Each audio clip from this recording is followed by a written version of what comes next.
தொடர்ந்து இந்நேரத்திற்கான தலைப்புச் செய்திகளை பார்க்கலாம்.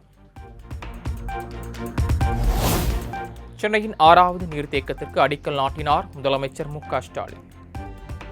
திருப்போரூர் அருகே நெம்மேலியில் 342 கோடியே 60 லட்சம் ரூபாய் மதிப்பீட்டில் 4375 ஏக்கரில் 2.25 டிஎம்சி வெள்ள நீரை சேமித்து வைக்கும் அளவுக்கு நீர்த்தேக்க பணிகள் தொடக்கம்.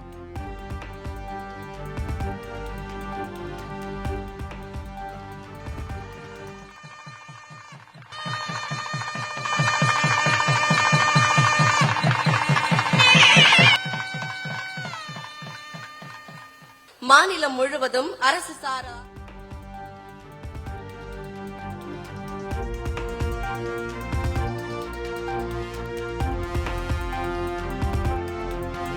தமிழ்நாட்டில் திமுக ஆட்சியில் அணைகளே கட்டப்படவில்லை என்பது மிகப்பெரிய பொய்.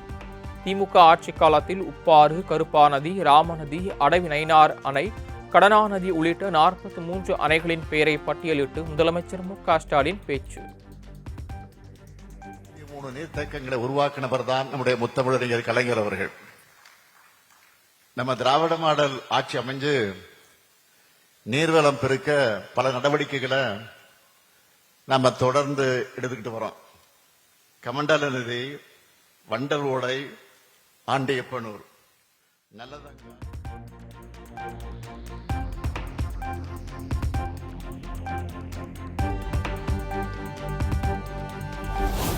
ஒரு மாநிலத்திற்கு நிதி மேலாண்மை எவ்வளவு முக்கியமோ அதே போல நீர் மேலாண்மை மிக முக்கியம்.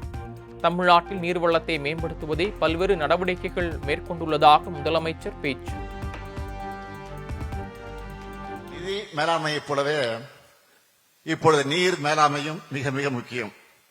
அந்த நீர் மேலாண்மைக்கு மிக மிக அதிக முக்கியத்துவம் கொடுக்கணும்னு உணர்ந்து செயல்படக்கூடிய ஆட்சி தான் இந்த ஆட்சி. சுத்தி செம்பரம்பாக்கேரி,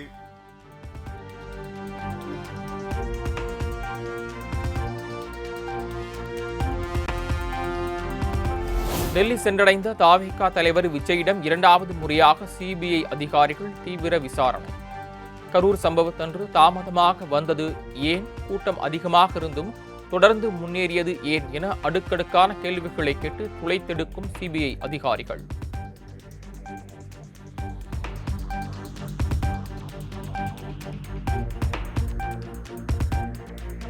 கரூர் கூட்ட நெரிசல் சம்பவத்தில் காவல்துறை கூட்டத்தை கட்டுப்படுத்த தவறிவிட்டதாக விஜய் வாதாடியதாக தகவல். வாகனம் செல்லும் வழி உள்ளிட்ட விவரங்களை முறைப்படி பின்பற்றியதாக சிபிஐ விசாரணையில் விஜய் விளக்கம்.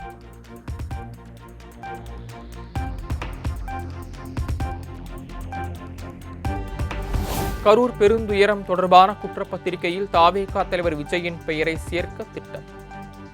பிப்ரவரி மாதத்தின் மத்தியில் முதற்கட்ட குற்றப்பத்திரிகை தாக்கல் செய்ய சிபிஐ திட்டமிட்டுள்ளதாக தகவல்.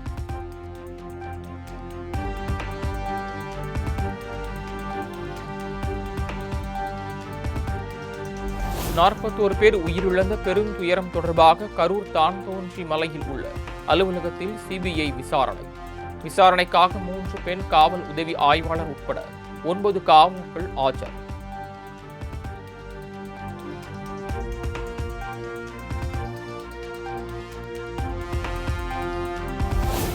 சிறப்பு தீவிர வாக்காளர் பட்டியலில் பெயர் சேர்க்க ஜனவரி 30ஆம் தேதி வரை கூடுதல் அவகாசம்.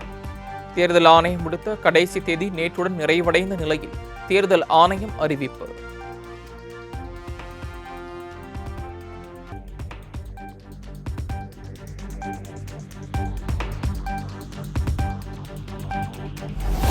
சட்டமன்ற தேர்தல் முன்னேற்பாடாக மின்னணு வாக்குப்பதிவு இயந்திரங்களின் முதற்கட்ட சரிபார்ப்பு பணிகள் நிறைவு.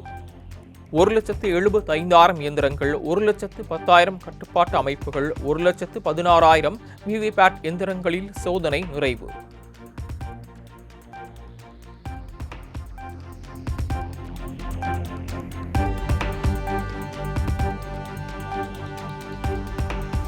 பரபரப்பான அரசியல் சூழலில் நாளை ஆளுநர் ஆர் என் ரவியின் உரையுடன் தொடங்குகிறது தமிழ்நாடு சட்டப்பேரவை கூட்டத்தொடர். ஆளுநர் உரையில் அரசின் கொள்கைகள், அரசு செயல்படுத்திய திட்டங்கள், புதிய அறிவிப்புகள் இடம்பெறும் என தகவல்.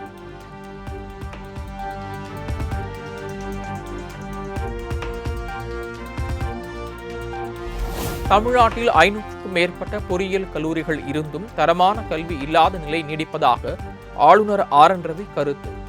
உயர்கல்வி படிக்கும் மாணவர்களில் சிலர் 2ஆம் வகுப்பு பாடங்களை படிக்க முடியாத நிலையில் இருப்பதாக ஆதங்கம்.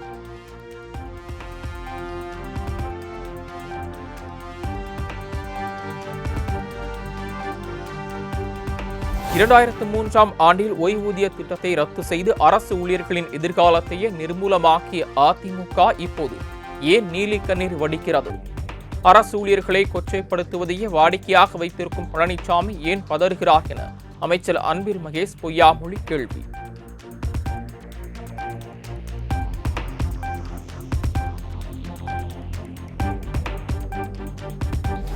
இருபத்தைந்தாவது நாளாக தொடரும் இடைநிலை ஆசிரியர்கள் போராட்டத்தால் மாணவர்களின் கல்வி பாதிப்பு.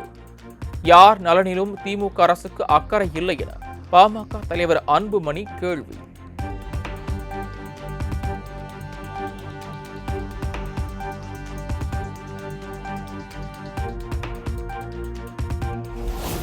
அதிமுக பொதுச் செயலாளர் எடப்பாடி பழனிசாமியுடன் தமிழ்நாடு கொங்கு இளைஞர் பேரவைத் தலைவர் தனியரசு சந்திப்பு. சென்னை பசுமை வழிச்சாலையில் உள்ள எடப்பாடி பழனிசாமி இல்லத்தில் சந்தித்த நிலையில் அதிமுகவுடன் தமிழ்நாடு கொங்கு இளைஞர் பேரவை கூட்டணி அமைய வாய்ப்பு.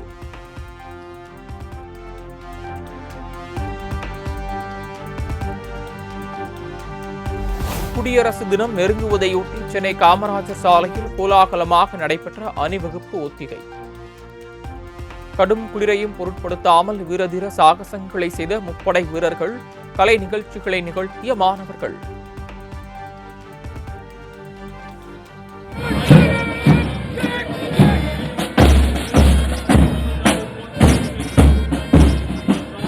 தமிழ்நாடு கமாண்டோ படை பிரிவினர் கம்பீரமாக அணிவகுத்து வருகின்றனர்.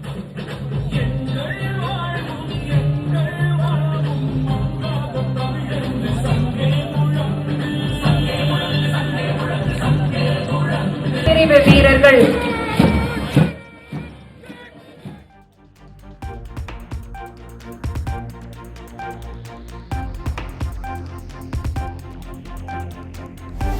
மத்திய அமைச்சரும் தமிழக பாஜக தேர்தல் பொறுப்பாளருமான பியூஷ் கோயல் 3 நாள் பயணமாக தமிழகம் வருகை. 22ஆம் தேதி அதிமுக பாஜக இடையே கூட்டணி ஒப்பந்தம் கையெழுத்தாகும் நிலையில் மற்ற கட்சிகளுடனும் ஒப்பந்தம் ஏற்படும் என எதிர்பார்ப்பு.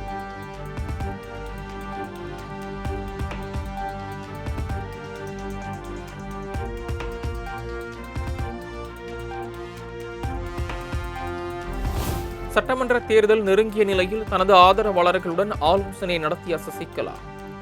அதிமுகவில் சசிகலாவுக்கு இடம் இல்லை என எடப்பாடி பழனிசாமி திட்டவட்டமாக கூறிய நிலையில் திடீர் சந்திப்பு.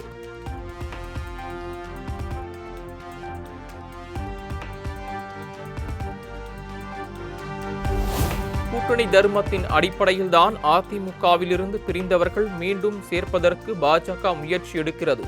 அதில் எந்த தப்பு ஒன்றும் இல்லை. ஓ பன்னீர்செல்வத்தினை இணைப்பது குறித்து எடப்பாடி பழனிசாமி தான் முடிவெடுப்பார் என முன்னாள் அமைச்சர் செல்லூர் ராஜு விளக்கம். ஆனா பாஜக அதிமுகவுடைய மனசத்தின் கொள்வது. ஏன்னா அதிமுக வெளியே அவங்க ஒரு கூட்டணி தர்மத்தில் அவங்க இருந்தவங்கள கூப்பிட்டு சேர்த்துக்கணும்னு நினைக்கிறது தப்பு ஒண்ணு இல்லையே. கூட்டணி தர்மத்துக்கு தர்மத்தை நடத்த வருவாரா? அது என்னன்னு தெரியல. அதெல்லாம் பொதுச் செயலாளர் தான். நீ ஆனா பாஜக அதிமுகவுடைய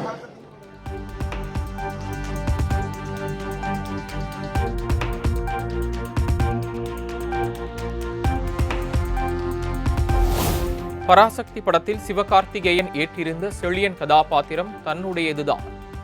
பராசக்தி திரைப்படம் குறித்து நாம் தமிழர் கட்சி ஒருங்கிணைப்பாளர் சீமான் பேட்டி. நான் தான் செழியன். இருக்கு உணர்வை சிதைக்கலை.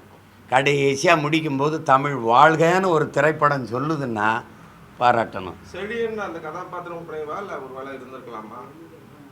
சீமான் தான் செழியன்.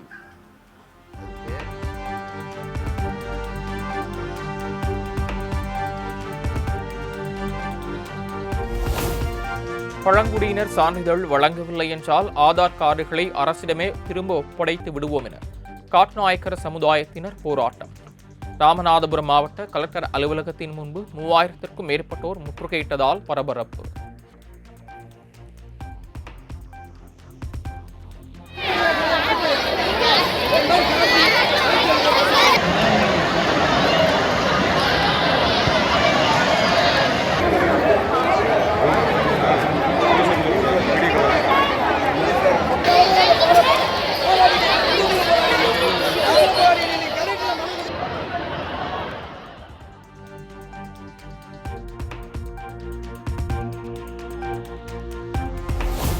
அரியலூரில் பள்ளிக்கு தாமதமாக வந்ததால் மாணவர்களுடன் கேட்டை விட்டு வெளியே நிறுத்தப்பட்ட அரசு பள்ளி ஆசிரியர்கள். மாணவர்களுக்கு முன் உதாரணமாக விளங்கக்கூடிய ஆசிரியர்களை தாமதமாக வருவதை கண்டித்து தலைமை ஆசிரியர்கள் கடும் நடவடிக்கை.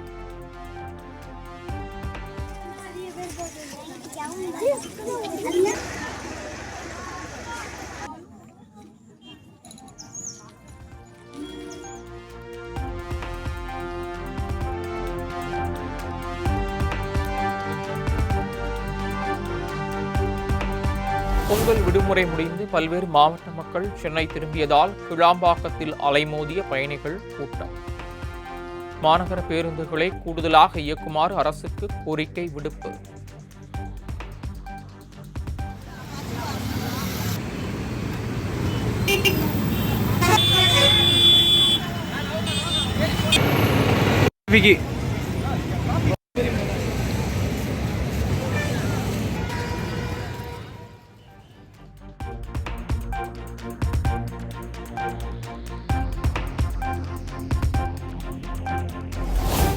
பொங்கல் பண்டிகை முடிந்து சென்னை திரும்பும் மக்களால் செங்கல்பட்டு ஜிஎஸ்டி சாலையில் கடுமையான போக்குவரத்து நெரிசல்.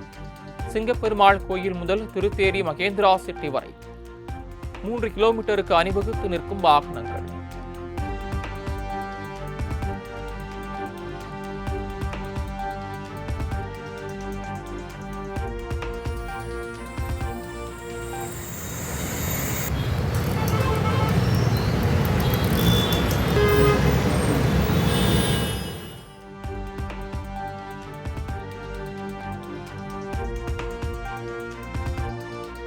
பொங்கல் விடுமுறை முடிந்து பல்வேறு மாவட்டங்களில் இருந்து சென்னை திரும்பிய பொதுமக்கள். சென்னை தாம்பரம் ரயில் நிலையத்தில் நிரம்பி வழிந்த மக்கள் கூட்டம்.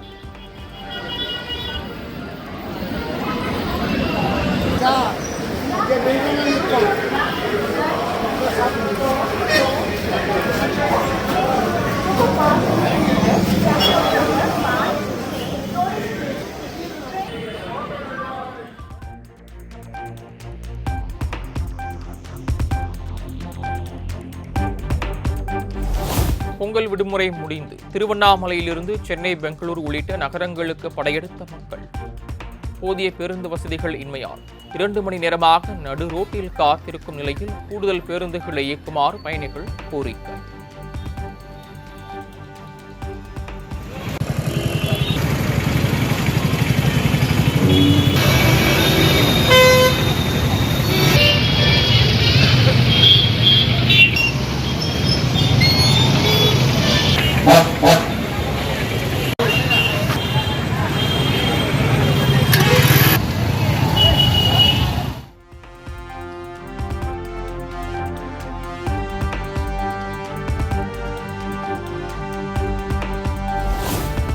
அம்மன் திருத்தலங்களில் பிரசித்தி பெற்ற தலமான திருச்சி சமயபுரம் மாரியம்மன் கோயிலில் தை அமாவாசையை முன்னிட்டு நிரம்பி வழிந்த பக்தர்கள் கூட்டம்.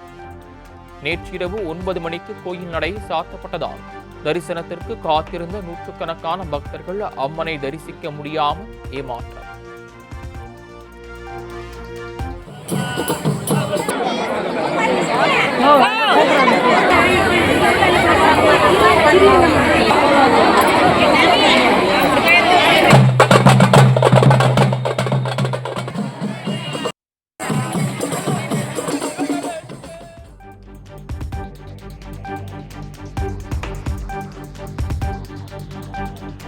அந்தியூர் அருகே தைப்பொங்கலை முன்னிட்டு நடத்தப்பட்ட விளையாட்டுப் போட்டியில் இளம்பெண்ணின் துப்பட்டாவை இழுத்து தகராறு. விசிகாவின் மாவட்ட செயலாளரின் மகன் உட்பட 3 பேரை கைது செய்த போலீசார்.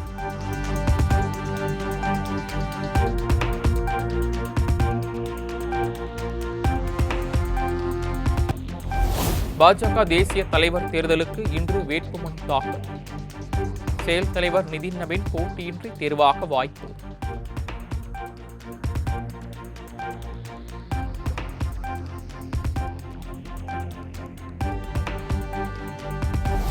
உலக பொருளாதார வளர்ச்சிக்கு இந்தியா இந்த ஆண்டு 20 விழுக்காட்டிற்கு மேல் பங்களிக்கும் என உலக பொருளாதார மன்றம் கணிப்பு. விரைவான பொருளாதார சீர்திருத்தங்கள் இந்தியாவின் வளர்ச்சிக்கு வித்திடுவதாக பாராட்டு.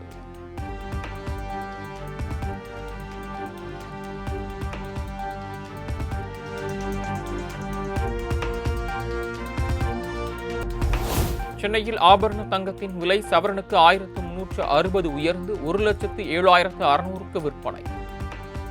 வெள்ளி விலையும் கிலோ 8,000 ரூபாய் உயர்ந்து 3,18,000 ரூபாய்க்கு விற்பனையாவதால் வாடிக்கையாளர்கள் அதிர்ச்சி.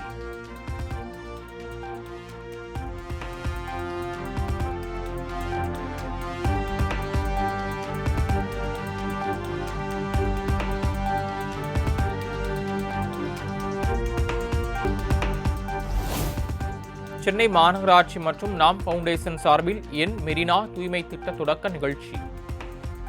தூய்மை பணியாளர் வேடமடைந்து நடனமாடிய நடிகை சுஹாசினி.